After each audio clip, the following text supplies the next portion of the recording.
All right, good morning, everyone. Thank you for joining another one of our webinars today. We actually have a pretty busy day. Today we have Peter Aiken of Dama, or the president of Dama, who has been a great friend of DataQG. And we've had a couple interviews with Peter, and he is more than just the president of Dama. He's also a professor at one of the colleges in Virginia, award-winning author.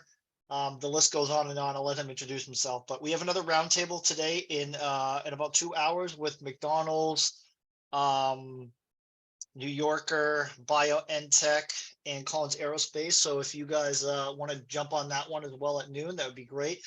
But Peter, thank you so much. This is a really important topic. We've been discussing stewardship and data ownership and the correlation and balance between all these relationships and how it's managed and how you define and assign. So this is really good timing. And I want to thank you for your time. So we'll save questions to the end. And Peter, I'll let you take it away.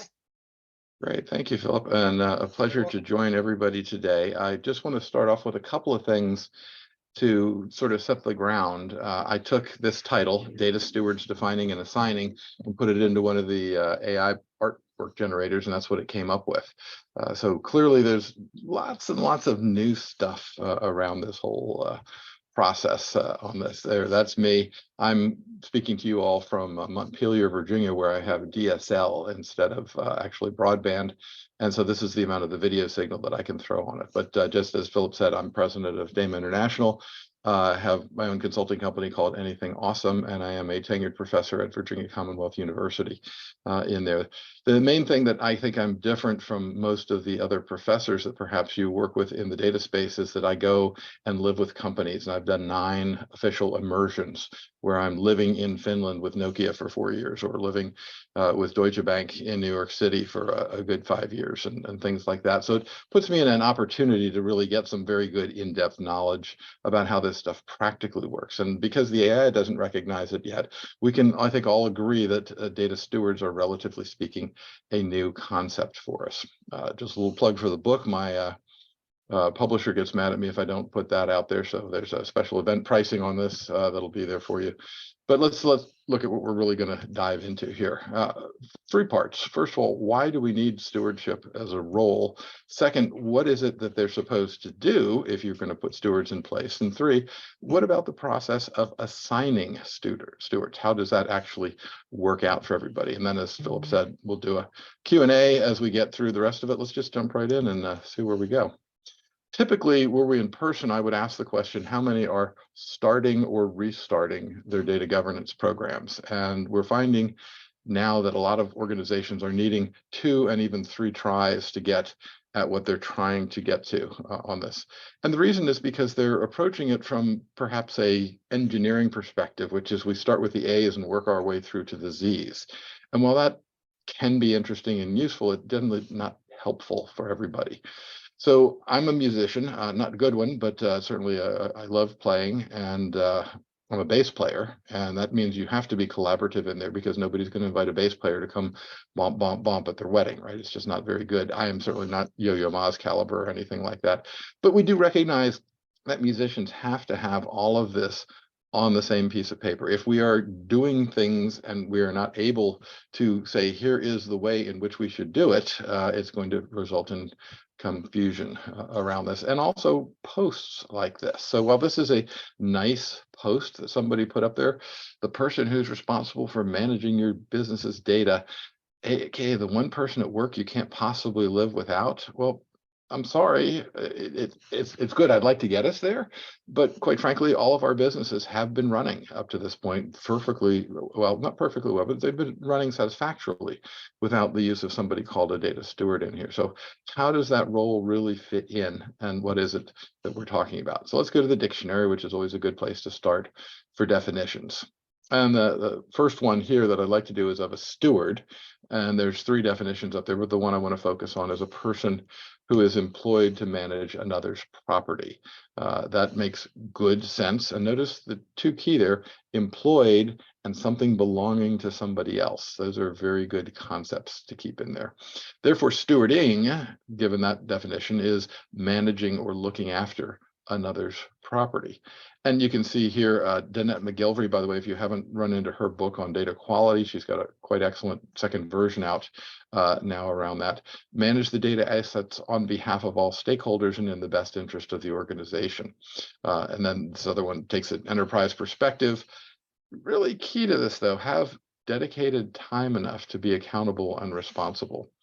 And another component that falls in for our definitions here is trust. If I'm going to leave my house to somebody else to look after, I want to trust that individual. And so that's a component that comes up. In fact, it's a special form of trust, what we call fiduciary trust. Now, in many cases, you'll have fiduciary relationships with people, but people are not aware of the special nature of that fiduciary relationship that occurs. So let's take a little bit closer look at stewards. Again, one who actively directs is another definition that comes out of Webster. So if that's a general steward, then a data steward, one who actively directs the use of organizational data assets in support of specific mission objectives. Now, the key here is, first of all, who else in your organization is currently actively directing the use of your data assets in support of whatever the mission of the organization is? And this is true for government as well as for private sector organizations. In the government concept, it's the mission, right? In a private sector, it's going to be objectives around finance or market penetration or whatever it is that you're trying to get to. But the question is there anybody in the organization? And typically in most organizations, they assume it's everybody's responsibility. Gosh, if I keep that up, I could come up with the Martin Luther King statues up there in Boston, Philip. We'll have to take a look at that when I get up there later this summer, see how close that comes out to be.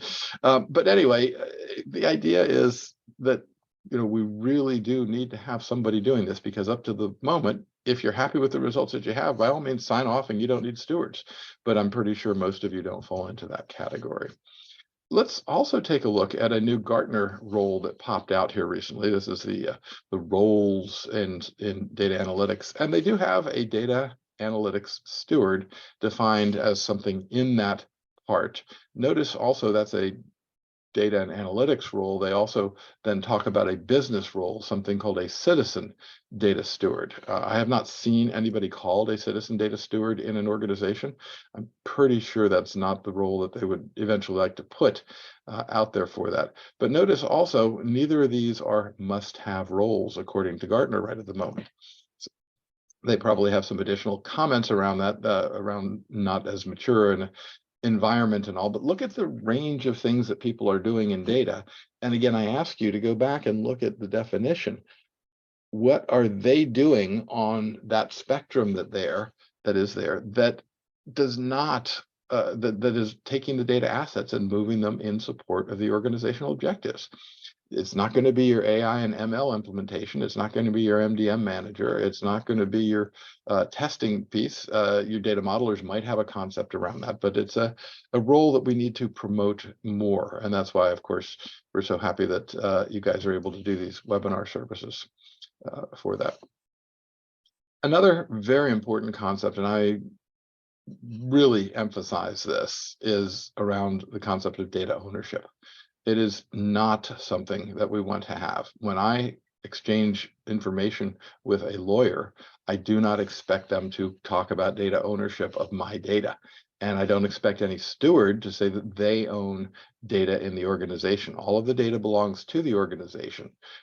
If somebody says we've got to have the word ownership in there something because it's our corporate culture, then by all means, give them the opportunity to own the requirements for that data while it is under their stewardship, which means it has a beginning and an end in there, and that somebody else needs to put those together. It, by the way, is no fun to own data requirements. It's a lot of work. It's a lot more work than just simply saying, I own the finance data or whatever it is that's in there.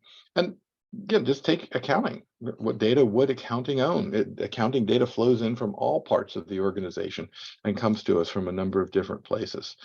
So ownership is a very, very important concept.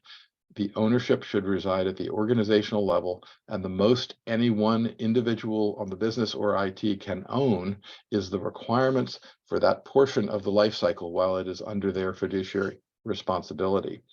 The reason we have to be so pedantic about these is because IT has long considered data to be a business problem.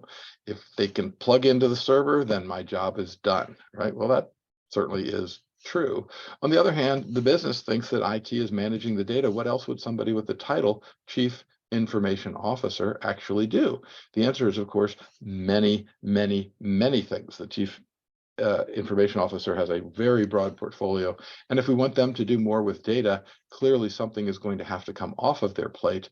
It's easier in this case to take data off of their plate because data up to this point has fallen in this enormous chasm between business and IT. And part of the role of stewards is to, in fact, replace and harmonize and get things back to a more smoothly running organization.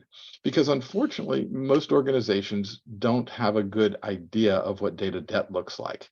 Data debt slows progress, it decreases quality, it increases costs, it presents greater risks around this, and we need to address it because it primarily gets in the way of things that you're trying to do with your data. I'm going to talk now about the fiduciary relationship. A fiduciary is a person who's obligated to act in the best interest of the individual, group, or company. And these include lawyers, trustees, doctors, accountants, corporate directors, legal guardians, a number of other things. And the top three duties of fiduciaries are very simply laid out.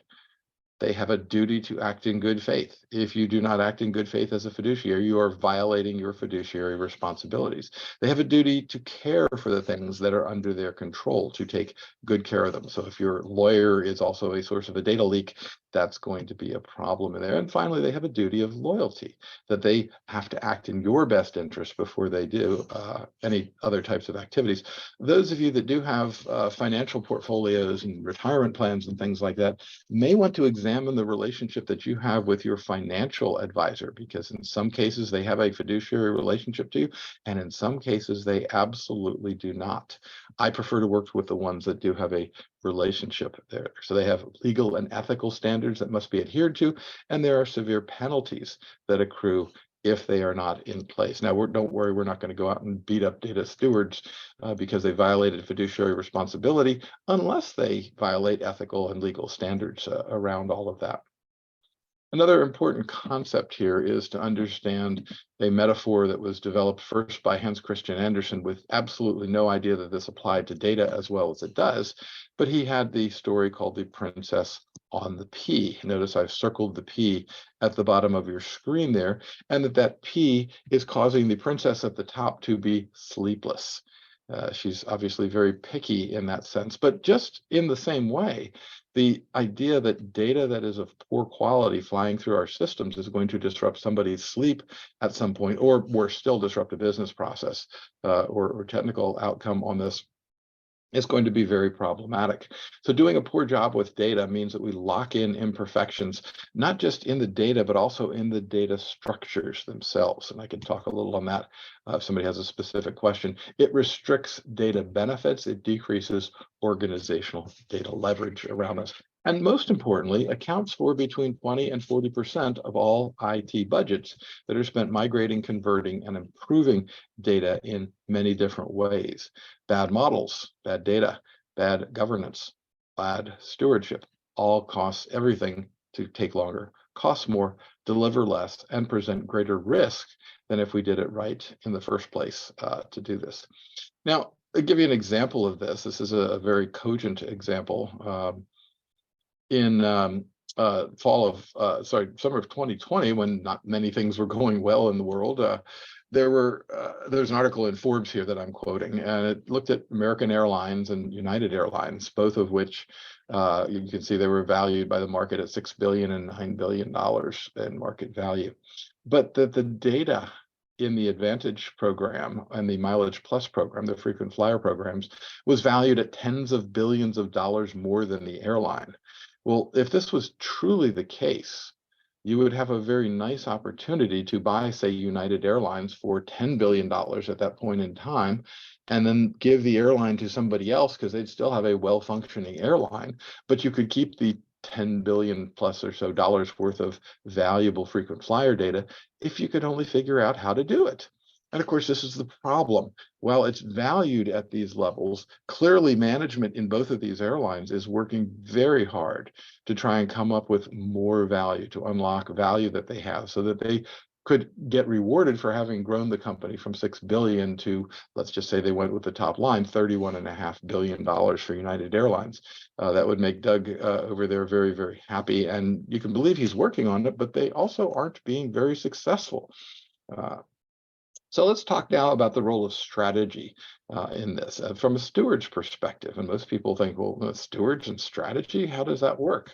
Very, very important to get this. Most organizations start out with an organizational strategy, then they put together an IT strategy, and then they put together a data strategy. Now, I like to sample Morgan Freeman at this point. This is wrong. He says, this is wrong. And the reason this is wrong is because IT strategy is focused in a different area and chopped up into projects before it gets apportioned to data pieces. A better way to think about this, of course, is that it's a separate strategy. In fact, a good way to think about it, my friend John Ladley quoted a good one that I would have wished I had come up with as well.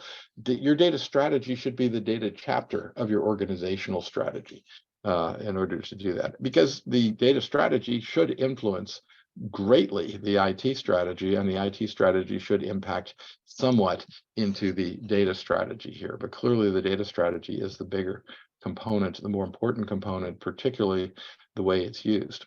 Strategy as a word, it wasn't really popular in literature until about 1950, and that's when management consultants got a hold of it and came up with this master plan, the McKinseys of the world. The problem with that is that you think then about strategy as a thing. Strategy is a thing. That's not the way the term is used in the military. In military concept, the definition is a pattern in a stream of decisions, and that means that your strategy is much more a process than it is a thing. Let me give you 3 brief examples. In the past, Walmart has used the strategy everyday low price. If you're on the plane to Bentonville or other parts of it, or just talking to customers, they all understand this, and it's very simple and easy. And if you make an error at Walmart, if you err on the side of everyday low price, Walmart doesn't get mad at you because you are following strategy. Second example, again, pretty easy here, Wayne Gretzky. Now, remember his business is, or was, I guess, chasing a little hockey puck around. The hockey puck is very dense. When you hit it, it goes fast across slippery ice, much faster than anybody can skate. So his strategy is very simple. He skates to where he thinks the puck will be. That is a great, over here, pass it to me and I'll slam it in. And of course, that's exactly what he does. So these are 2 simple strategies. Now let me give you a third quick example of strategy, which is what happens when you're facing a bully who's bigger than you. And the answer is, of course, divide and conquer. Remember, this is a pattern in a stream of decisions. Now, we're going to dive into this one just a quick second and take a look at, this is Napoleon at Waterloo, an example that is so powerful it is still taught in our war colleges today when we're talking about strategy. What they noticed was that Napoleon, who is in the blue, the French here, he noticed that he was facing the British and the Prussians, British in red, Prussians in black, and that the British were supplied out of Ostend, which is on the Belgium coast, whereas the Prussians were supplied out of Liège. Now, the key was, if I can hit those 2 groups in exactly the right place and make sure that it happens with such force that both of these armies fall back, we all know now from years and years of warcraft that if you fall back, you're going to fall towards safety, and your safety is represented by your supply line. So when you go to hit them, they start to move back because they're startled, and they move back in opposite directions. The British towards Ostend, the Prussians towards Liège. Okay, well, I've now got the 2 armies divided. That is the essence of divide and conquer. Now what I need to do is turn to the right and make sure that we get rid of the Prussians, and then turn to the left, and then we get rid of the British. Again, if we don't do it correctly, whoops, I went too far. If we don't do it correctly, we won't execute it right. So let's just take a look at how this works out from an overall perspective. Remember, our strategy is 3 parts. First, hit both armies really hard, right in exactly the right spot. Then turn to the right and defeat the Prussians, and then turn to the left and face the British. And oh, by the way, can you do this while they are shooting at us. And that doesn't sound like a lot of fun. And as we know, soldiers are not the most highly educated groups in the world. So it's kind of hard to make sure, even, for example, that everybody understands right versus left. Napoleon did not win this war. It was what I would label as a complex strategy. Again, just imagine trying to get a bunch of soldiers who really don't want to be there in the first place to follow the directions of hit them hard, turn to the right, and then turn to the left while somebody's trying to kill you. Just not an easy task under any circumstances. And similarly, when we look at some complex environments for data governance, we might also see things. This is a strategy that was put forth by a state government in here. And I just want you to try and imagine the elevator pitch that you're going to give to somebody where you say, okay, well, this is how these things work. Again, the governor of the state is not going to understand. Probably most of the participants, especially at first, are not going to understand how they fit into something as complex as this. Strategy is a pattern in a stream of activities. And the reason strategy is important is because when a work group is trying to decide the best approach to getting their work done, they are guided by strategy. Strategy guides work group activities. Next piece I want to look at is governance and architecture in here and why that's an important component. Let's start off with corporate governance. Everybody kind of gets that corporations have some governance, and young people are realizing more and hoping more and more that Jamie Dimon's idea here that it should be more than just money. It's a very nice effort. It started in 2019. We'll see whether they actually are able to achieve it or not, but corporate governance is clearly something that hits all of us. So of course, IT decided they needed to have governance too, and make sure that what they were doing in IT enabled the business strategy, produced measurable results, focuses in on key questions, and we now see that there are 5 areas within that. Well, now I'm going to give you 7 data governance definitions.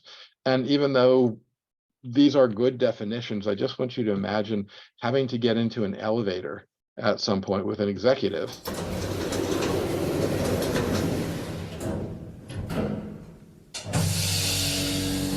Now you have 20 seconds, or whatever the time is, to explain to the executive what is data governance.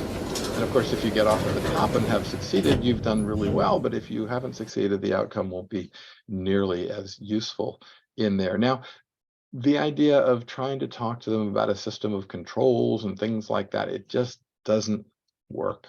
So I use a different definition of data governance than perhaps most, and that is the idea that managing data with guidance is really what we're talking about in this context. Managing data with guidance makes perfectly good sense.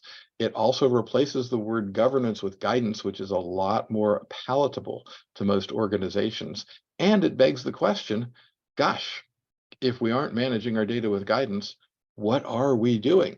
And the answer is, of course, would you want your sole non-depletable, non-degrading, durable strategic asset managed without guidance? No.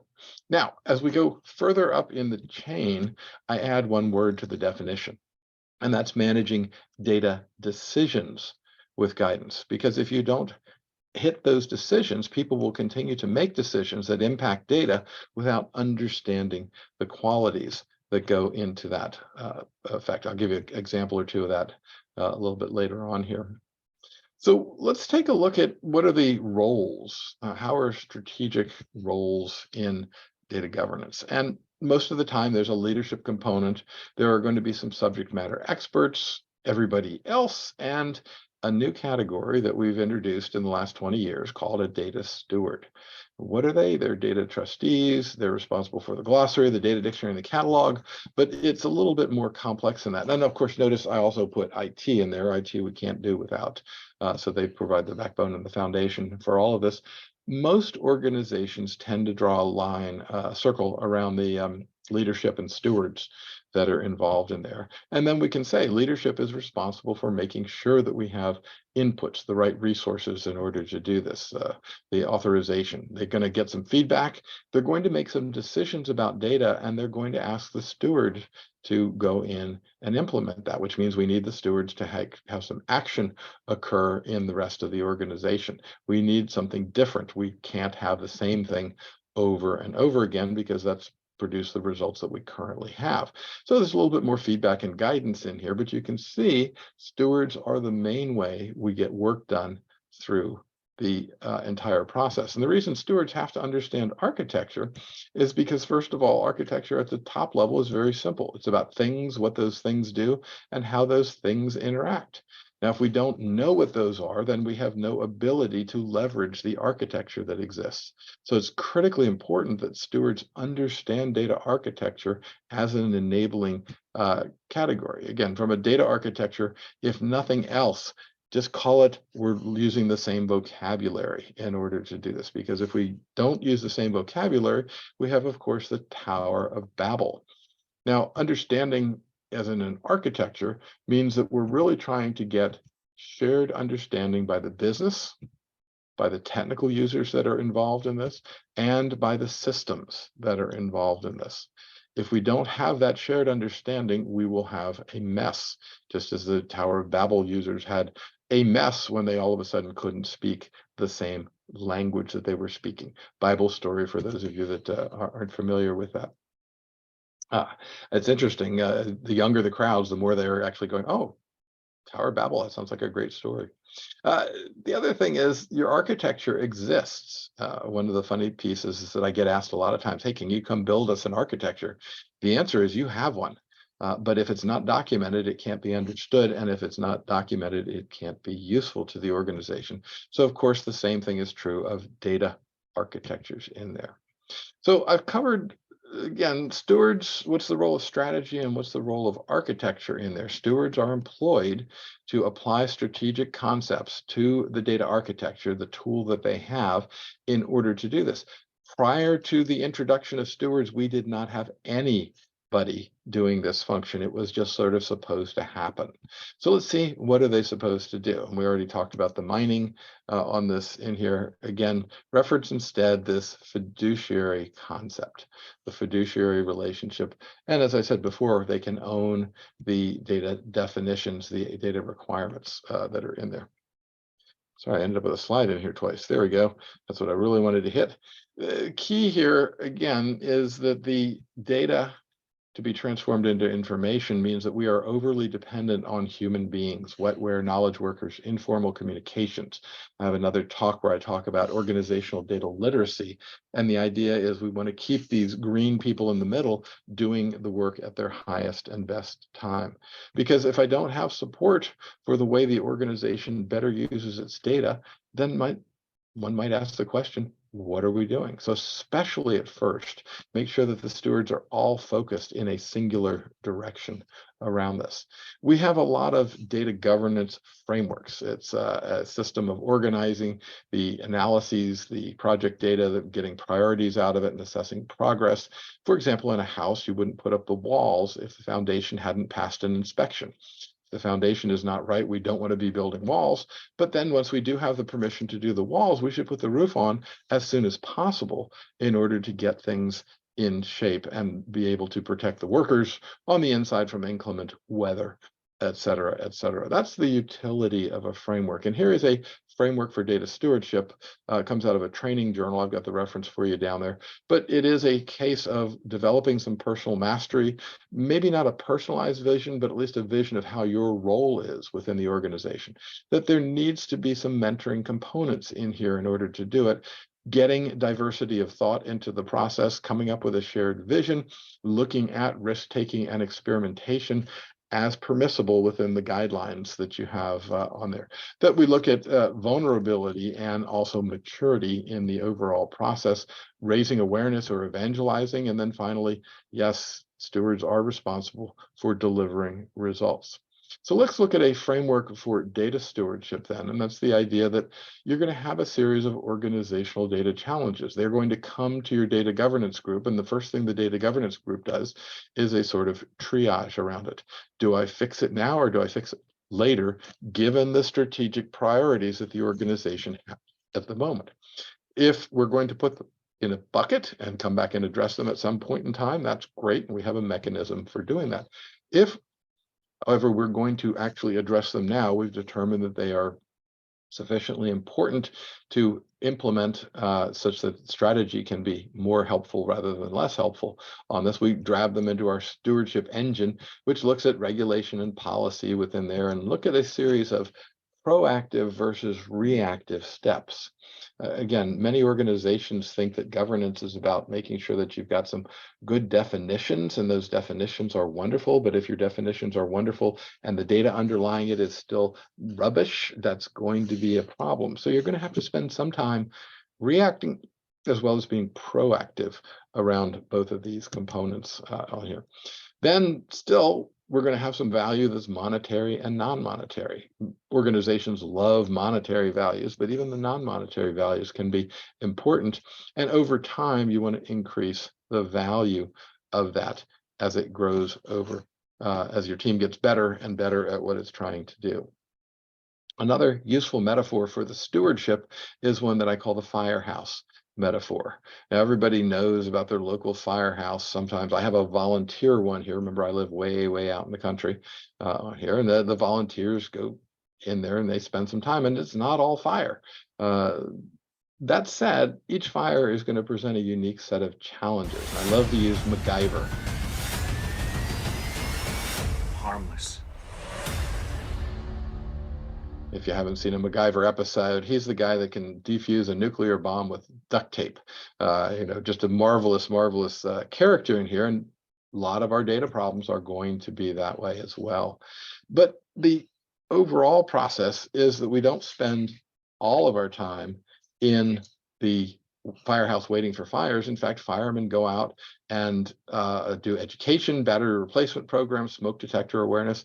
You all may not know, but they've done such a good job of this that the leading cause of fires in houses, in domestic houses, at least here in Virginia, are incandescent light bulbs. Now, incandescent light bulbs have not gotten any less safe. We've just gotten that much better about fire safety. And you'll be faced with this as well of when people say, well, stewardship's great, but I can't afford any stewards on here. Well, I was offered once 10% of 10 individuals, and I just turn it right back around and say, no, I want one individual full-time, because that full-time person is where we're going to learn how the organization does its various components. And there's a general low literacy rate, data literacy rate among knowledge workers and management as well. So very important as you're picking your stewards to pick full-time to the degree that you can. Again, if you've got 3 people working 1/3, combine them into one and we'll focus that effort first, because that individual has to learn what it means to be a steward. How do I be a steward in this organization? And then how do I make useful contributions to take our organization's data and apply it strategically in support of our strategic objectives around that? We've done a fair amount of work looking at surveys, and this is a great one done by Randy Bean. He does this every year. This is the URL right down here, newvantage.com. You can look at all of his results, but one of the things that he's asked questions is, are you driving innovations with data? And you can see most are not. Are you competing on data and analytics? Even fewer. Are you managing business as a data asset? Generally, no. Are you creating a data-driven culture or forging a data-driven organization? Again, the answers are 3/4 no in all cases. So while these are just nice words, we actually need to have something that goes in place so we can make it work at a more practical level. Another real important component that came out of his surveys, these are the question, are your data problems primary technology problems, or are they primarily people and process problems? And these are over time. In 2018, it was an 80-20 split, and you can see the numbers did not depreciate significantly. The vast amount of problems in our organization from the data perspective are people and process based. And data governance is the only resource we have in our organization to address these challenges, and our stewards are the ones we're asking to make this change. Give them full empowerment. Make them understand that they will see data represented in the organizations as multifaceted types of problems. All of our data problems in most organizations come to us filtered through some sort of IT or business process, and they don't look like the same thing. Here it looks like I've got 1, 2, 3, 4, 5, 6, 7 different business challenges out here.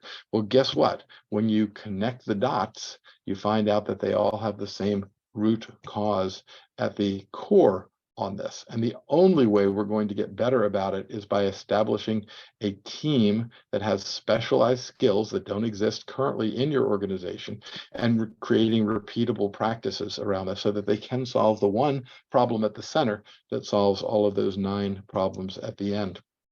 And again, remember I mentioned this as far as the firemen mentioned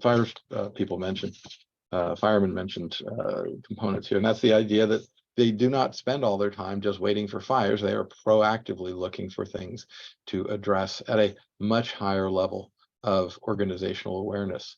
Let's see how this occurs over time. Somebody gets the idea that we should have a data leader, and that data leader should implement this thing called data governance, and that data will improve over time. Now, the challenge around this, particularly in today's environment, is that it may take decades for organizations to fully transform their data environments. That is well beyond the tenure of most CEOs, CIOs, even chief data officers at this point. So many organizations say that's great, but we're going to actually get productive about it. Now, in the US Army, they call these data improvement projects.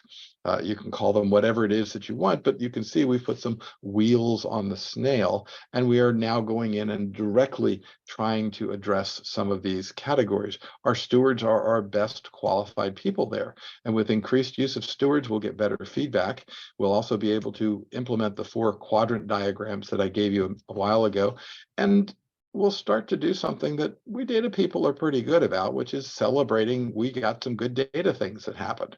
While that is certainly an important component of it, it's not enough. It's never been enough. Notice I've put the approximately equal sign between data things happening and organizational things happening. We need to get better about the process that when something good happens in data, we're able to tie it to a business outcome of one form or another. Because if we can't tie them in there, we get that nice little pat on the head that says, yes, that's very good, Peter. You did a really good data thing in there.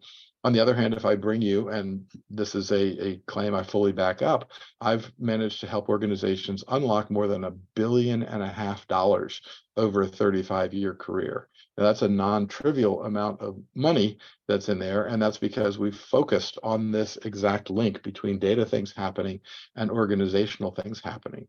And again, notice we have a role for stewards there. I just changed the color from typical gray to a blue thing, because the steward's role really is much more encompassing of that. And again, the brown line, getting that whole section there in the box, is really the purview of the scope of data steward efforts that are working in there.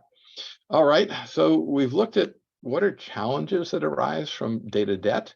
What is the data stewardship framework that you can easily apply? We've talked a little bit about a fire station model that says there are absolutely things that are happening now that need to be fixed, as well as things that we need to be proactive, such as regulatory compliance and others. And we've talked about the role of stewards within that in the context of data governance.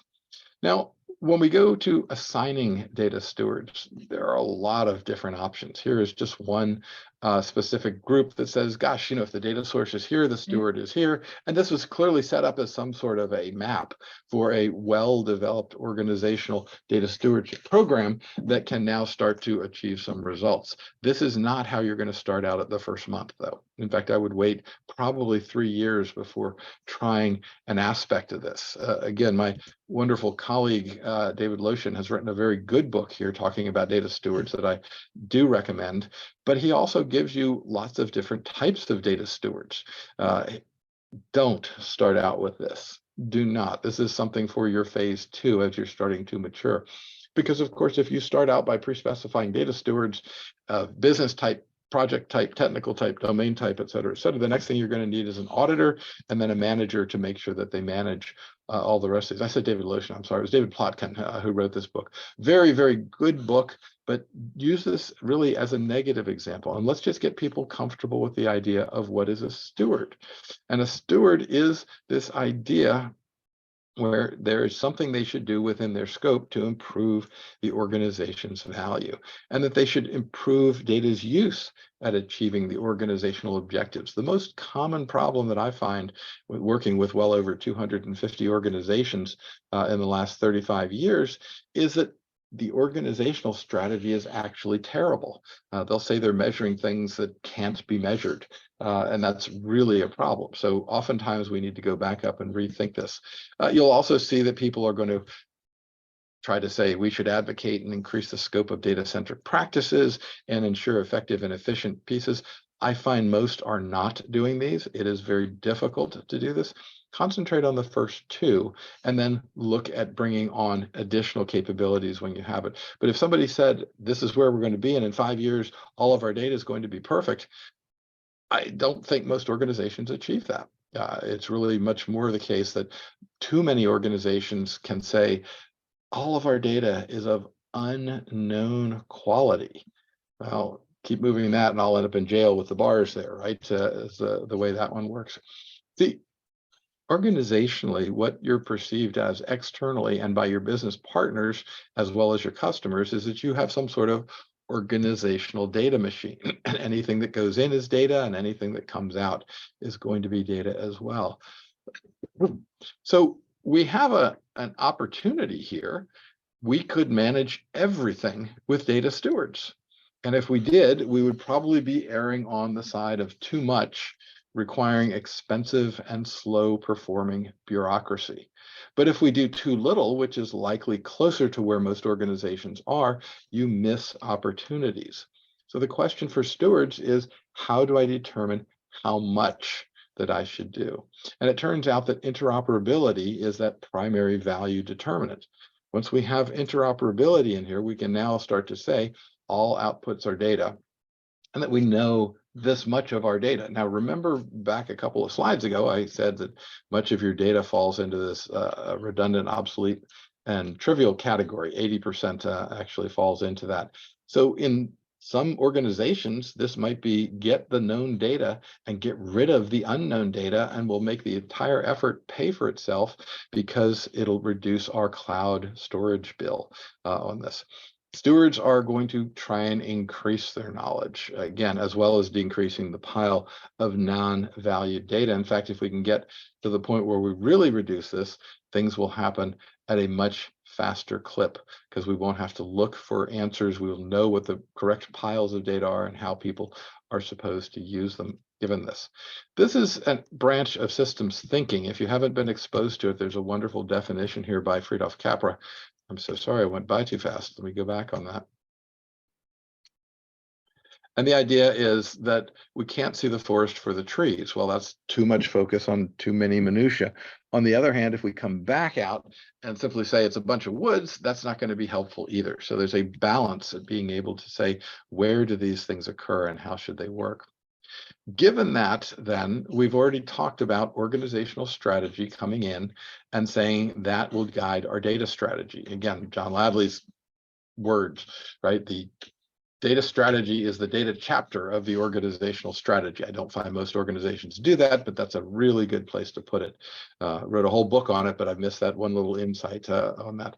So you can see the data strategy then is support for the organizational strategy. What can we use data to better support the organization? And then the link between data strategy and data governance is, what are the data assets doing to better support strategy, and how well is that working? Then, of course, we get down to our stewards. What's the most effective use of those stewards? Well, again, the key is to speak in terms that are relevant to the business. Specify your steward objectives, your data governance objectives, as business goals, and the language of data governance has to be metadata so that the stewards are empowered to be working on relevant projects in this concept. Again, works very, very well. I've had a lot of organizations have a lot of success with this type of a framework on this. The key is, again, many people look at data and say, how should I manage all this data? Well, no. The right question is instead, should we include this next data item within the scope of our current steward practices?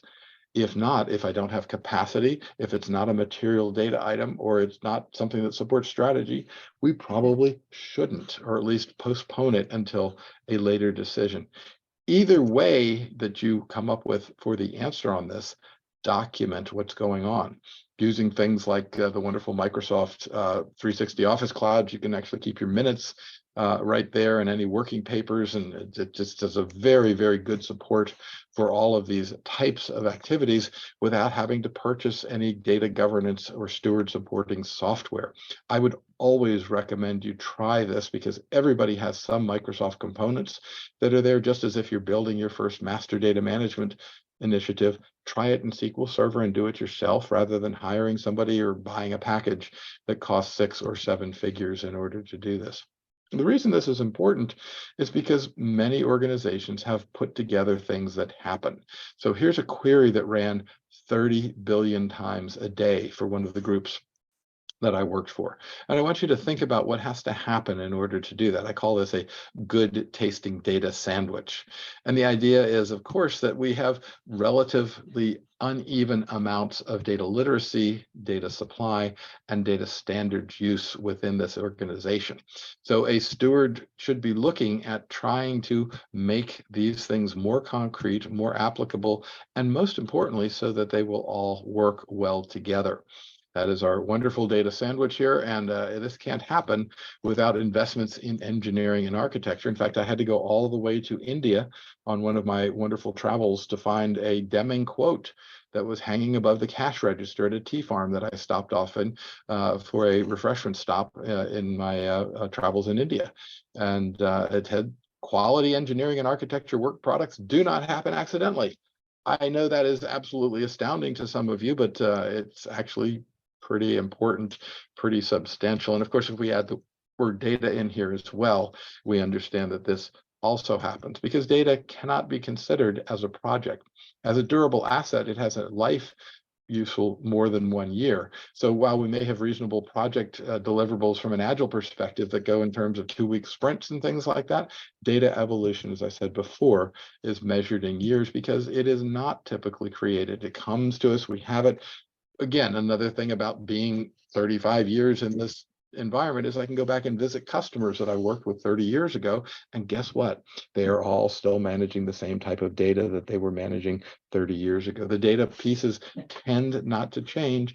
One useful exception there is Nokia. Again, as a company, it has gone through some evolutions that really do have different business models in there. But for the most part, your data is much more stable than the processes that are there. And if you are creating agile sprints and you have a data requirement that is imprecise or not specified at all, you're throwing money down the drain because the only alternative is more siloed data. Data must exist at the programmatic level. And if there's anybody in the room that is a PMP certified individual, this is the definition straight out of PMBOK for looking at this. But your steward program must last at least as long as your HR program going forward. Get people to think of it in exactly those terms. When are we going to not need HR? When we go out of business. When are you not going to need data stewards? When you go out of business. See, our organizations are changing, and that change is resulting in organizations giving some data, that's the plan, and then sending that plan down to everybody else. And in some cases, some of your organizations actually make products. Many times they do not. So your organization should be rethought of as all about data until it's not about just data in order to do this. Good question to ask. What business are you in fact in? When we look at organizational data usage practices, we see there's a good deal of data management, but if I've got a chief analytics officer in there, they're only going to be concerned with the right-hand side of this diagram where we're taking data that's collected in some form and putting it into a series of dashboards, which means that learning and feedback on this diagram, and I know you can't see what I'm pointing at, only occurs on the right-hand side of this diagram. Clearly, the feedback should go back into that black box that most organizations think of data management as, so that we will end up with better leverage around that. Similarly, the focus of stewards also needs to be sequenced. If I've got organizations without formal data stewards and I want to improve operations or increase innovation. Those, by the way, are the only two strategies that exist out there in the world of business. That's not going to work, right? We've already seen that is going to be a problem. On the other hand, if we take Walmart as being good at improving operations, increasing the operational efficiencies, and Apple as a archetype for creating new things, again, Walmart and Apple are different companies in there. And I just want you to imagine a data steward at Apple who's used to Johnny Ive, the really erudite British fellow that used to talk about, the new iPhone and it's floating around and it's great. And don't you want to buy one of these things right away, right? Well, again, good stuff and wonderful things to take a look at, but still problematic from the perspective of Walmart, because Walmart's not going to put that much time and effort into a product release. Similarly, take the guys at Walmart who do really well with efficiency and effectiveness and say, now be innovative. Not going to happen. So these are two different foci in there, and also having stewards that are bifurcated and trying to do both of these things at once tends not to work. The safer path is use your stewards to accumulate money at the lower part of here, and then use that money to fund those innovative activities. Because only 1 in 10 organizations has started the stewardship journey at this point. And that means that if your organization is able to do it, you probably have the opportunity to obtain a significant, sustained competitive advantage over the rest of the organizations that are in your environment. So we've spent the better part of an hour talking about why do we need stewardship as a role, what is it they're supposed to do, and how do you apply them? Again, start simply. One set of things. Only call them stewards. Don't try to get them into business stewards versus technical stewards, because you'll have arguments about what that is. And it's absolutely not worth your time and effort to get into those at first. Yes, as you get more mature, you can start looking at the nuances. Look at a different cadence. The data works in a different way than IT works. That's one of the reasons we've advocated for years, separating and sequencing those two activities, that there are some foundational prerequisites in place, and that you need to have simplicity, but at the same time, agility, and finally, practice, practice, practice in order to get better at this. So while you're getting perhaps some questions here, I'll finish up with a few concluding remarks, mainly that nobody else really has an idea what's going on. If we've got data management, data governance, and those are wonderful, and now we're going to add data stewards to this, don't try and explain this to everybody else. That noise that you heard there was the blah, blah, blah from the old Charlie Brown cartoons, and they don't get it. Tell them it's just part of the data program, and that you need to have people who actually do work in there as part of the program, in addition to your data management specialists, and that's what the role of stewards are. So the role of stewards is increasingly important because they are being told they own the results, so they control the remediation process. We need a professional stewardship categorization because data volume is increasing, as well as the need and appreciation of it. And there's a lack of practice improvement right at the moment. We know that putting a steward program in place works, but now we need to start focusing on what the stewards are doing that is really going to work well for the organization.